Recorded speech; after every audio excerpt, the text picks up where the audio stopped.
at Olympics. It was all rainbows in Canada for Italian tennis player Fabio Fognini this week, following his homophobic outburst last month at the Olympics.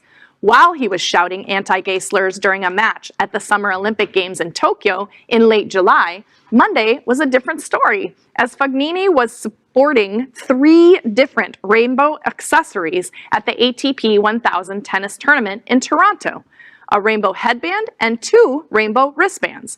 During his heated Olympics match, a clearly frustrated Fognini repeatedly yelled an anti-gay slur at himself. He also threw his racket and removed his shirt to cool himself throughout the match.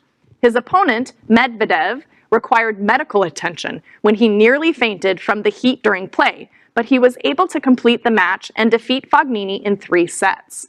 After the incident, Fognini said in a post on Instagram, quote, "In today's match, I used a really stupid expression towards myself. Obviously, I didn't want to offend anyone's sensibilities. I love the LGBTQ community, and I apologize for the nonsense that came out of me," end quote. Can I jump right in and say, is this the epitome of rainbow vomiting all over yourself? Everybody knows that if you're going to represent us, you're only going to wear 1 rainbow thing. You're not going to wear 3.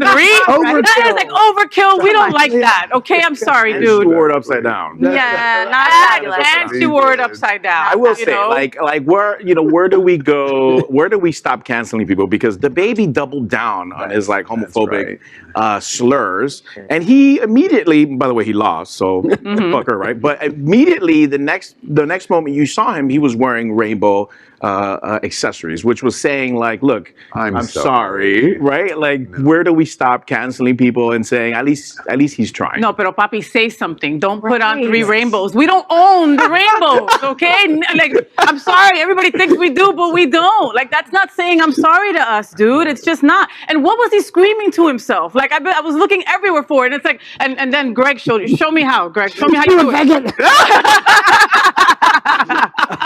He said that's how he did it. Yeah. All right. You know, Well, did anybody else think that Medvedev might have swooned because he saw Fognini take his shirt off? That was He my did thought. take Anybody? it off. I know. Yeah. I think that could have made him want to swoon and faint. Of Does the Come heat on. make people? Does heat. the heat make people gay? Because it's hot as hell down here. It doesn't make me straight anytime. wait, we are in the gayest place on planet Earth. The heat does definitely Make make it us gay. Yeah. Come on. That's true. You know, Fognini should be forgiven for his sins here, if they're sins. I mean, my goodness, if the worst thing that you do to offend the LGBTQ community is to bathe yourself in rainbow flags, my goodness, thank you for being an ally. And to Twitter, who has literally destroyed him over what he said in Tokyo, to our community, back off. Good Lord. You know how you can say I'm sorry? You can make that headband and those 2 wristbands into a thong. Okay? You can say I'm sorry, and we will take that apology real quick. We could talk about Fognini through the entire rest of the show. We probably should move on. Fognini. Fognini. Yeah. LGBTQ plus news is vital for our community and for the broader world as a whole. We have enough enemies at Fox News. Tucker, Sean, and Laura are loud. We need passionate allies. Happening Out television network, Queer News Tonight, and It's Happening Out are literally out of the closet and into the headlines. Our community needs your support. Like this broadcast and subscribe now to ensure the growth of the entire LGBTQ